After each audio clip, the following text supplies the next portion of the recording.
Vous écoutez maintenant un extrait d'une interview signée La France Courageuse. Quand j'ai créé ma première société, j'avais 24 ans et c'est vrai qu'à l'époque, on était très, dans le papier, échanger une carte de visite papier et du coup, c'était, le réflexe et ça l'est aujourd'hui pour beaucoup d'entreprises.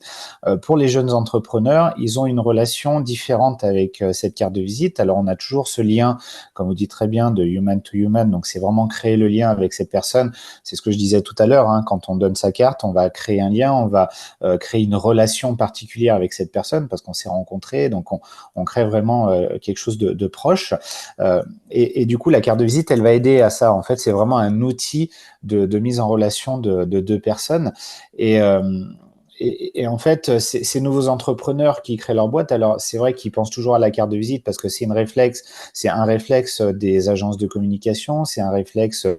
de l'entreprise, donc c'est forcément un réflexe du nouvel entrepreneur. Mais on est aujourd'hui bercé de plus en plus par la facilité d'avoir toujours son téléphone sur soi, d'avoir des applications en permanence à disposition pour faciliter notre vie au quotidien, hein, que ce soit quand on fait les courses, quand on va payer, quand on va même quand on va courir, quand on fait, voilà, quelle que soit notre activité dans la vie, on a des applications pour nous aider. Et du coup, on apporte un petit peu ça avec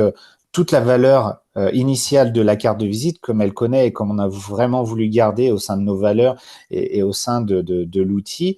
mais avec toutes ces forces des applications, avec toutes ces forces du digital qui aujourd'hui fait partie de nos vies et qui est, je ne vais pas dire une réponse aux problématiques qu'on a, mais qui fait vraiment partie de notre quotidien et auquel on ne peut pas forcément se passer. Donc autant les utiliser à bon escient pour en faire le mieux possible et pour les entrepreneurs pour développer leur entreprise de la meilleure des manières.